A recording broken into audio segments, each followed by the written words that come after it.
Every generation of NBA players features its share of unique talents across all positions that make way for some of the best matchups during any given season, as well as some intense debates on who the best players at each position are over certain periods. And while there's usually a player or two at each position that stands out over the rest of the league for their incredible play, every year, a few other players make a case for themselves by having the kind of season that's good enough to garner the attention of the whole basketball world. This was the case for Damian Lillard during the 2019-20 season, and even though the point guard position is arguably the most talented one in today's NBA, the Portland Star believes no other floor general should be ranked above him. And he might be right. Welcome to Courtside. Today, we'll take a look at where Lillard stands when compared to some of the league's other elite point guards and whether he might be the best among them. Last year, the Blazers were coming off their best playoff run in the Lillard era and had reached the conference finals for the first time since 2000.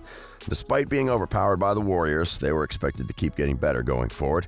Still, they knew they would have a hard time when it came to their interior defense, given that starting center Jusuf Nurkic was not expected back until March, as he had suffered a compound fracture of his left tibia and fibula during the last few weeks of the previous season. But to make matters worse for them, starting power forward Zach Collins also suffered an injury that sidelined him for all but 11 games of the regular season.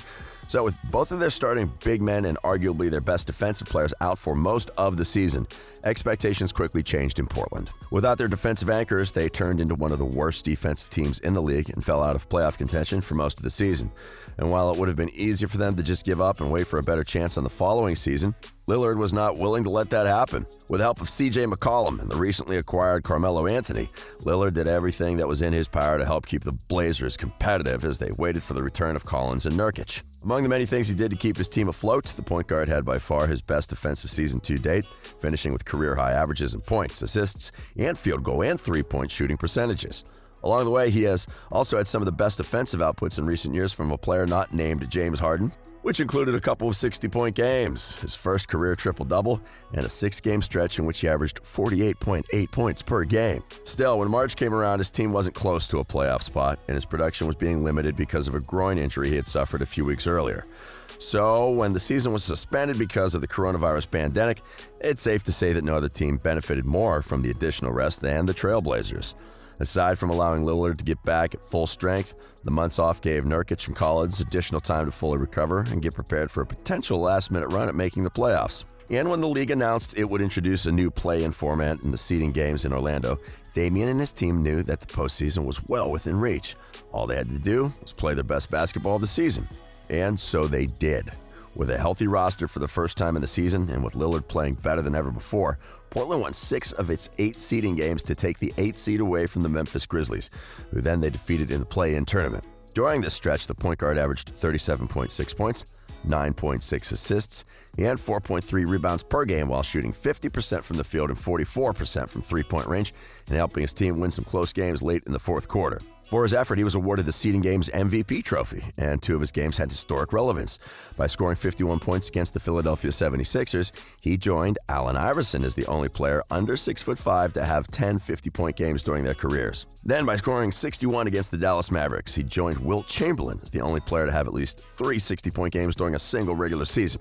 His games had many people paying close attention to their series against the top-seeded Los Angeles Lakers, and after a Game 1 upset, many thought that the Blazers had a real chance of defeating LeBron James and company.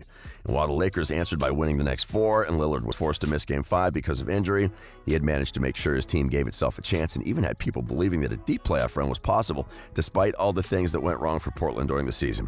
In short, what he did was nothing short of spectacular, as he helped keep an injury-riddled team afloat and then helped them play their best basketball of the season in arguably the less expected of scenarios. On the individual aspect, his play earned him his 5th All-Star Game selection, as well as his 5th All-NBA selection and his 4th top 8 finish in voting for the MVP award in the last 5 years.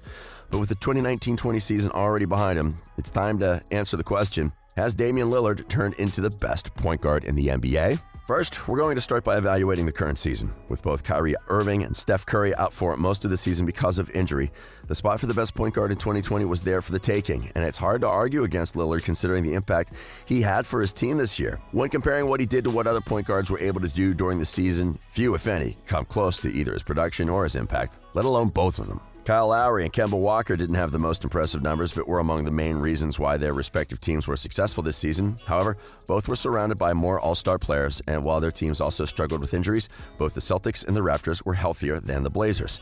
Russell Westbrook and Trae Young had outstanding numbers that were similar or even better than those of Lillard, but didn't impact their teams as much as Damian did. Westbrook had to go through an adjustment period before finding his rhythm and wasn't Houston's main option. Young, while being Atlanta's main source of offense, wasn't able to help his team win.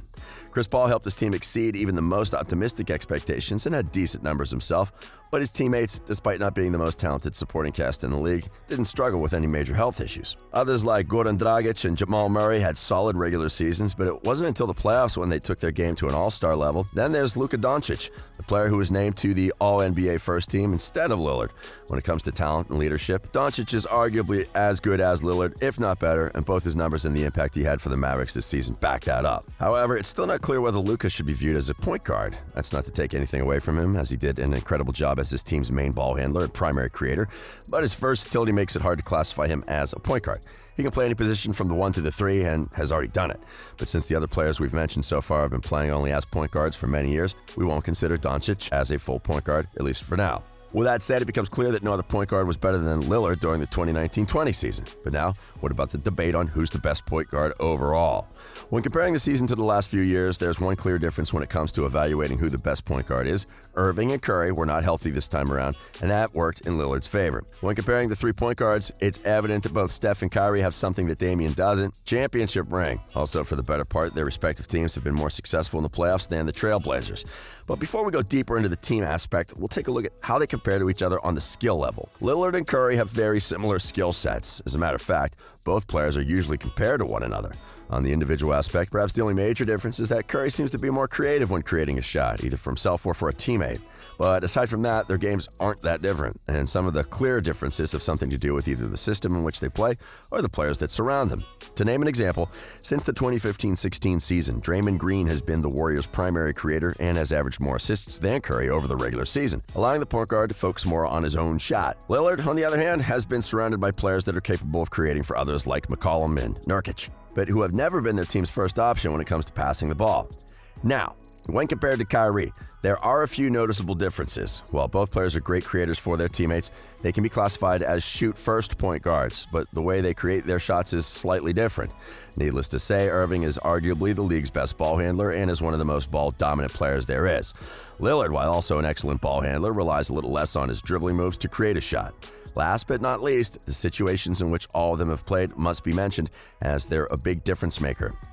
Curry was drafted to be a complimentary piece at first and later turned into the franchise player for the Warriors, who were able to surround him with elite talent through the draft and even through free agency. That, of course, resulted in the creation of the last super team that dominated the league. Irving was expected to become the savior of a Cavaliers franchise that was among the worst teams in the league following LeBron's first departure. However, when James decided to come back, Kyrie was suddenly the second star of a championship team. Lillard, much like Curry, was selected to complement another star, LaMarcus Aldridge. But when the big man left the team, Damian became Portland's franchise player. And while they've been able to surround him with great players, none of his teammates have been on the level of LeBron or Kevin Durant. Then, considering there's no reason to believe Dame couldn't have won a championship if he had played along with either James or KD, as well as the fact that there's not a real gap talent-wise among the 3-point guards, is it fair to say that Lillard's not on the same level as Irving and Steph? At the very least, we believe they're all worthy of consideration as the best point guard in the league.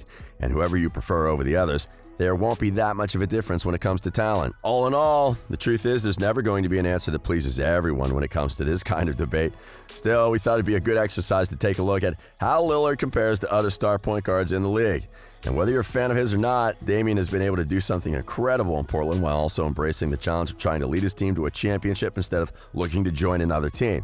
And that in itself is deserving of respect. But now, where would you place him among the league's best point guards? Do you think people would appreciate him more if he had a ring? Let us know in the comments. We hope you've enjoyed this video. If you did, give it a like and subscribe to our channel for more NBA content. We are Courtside.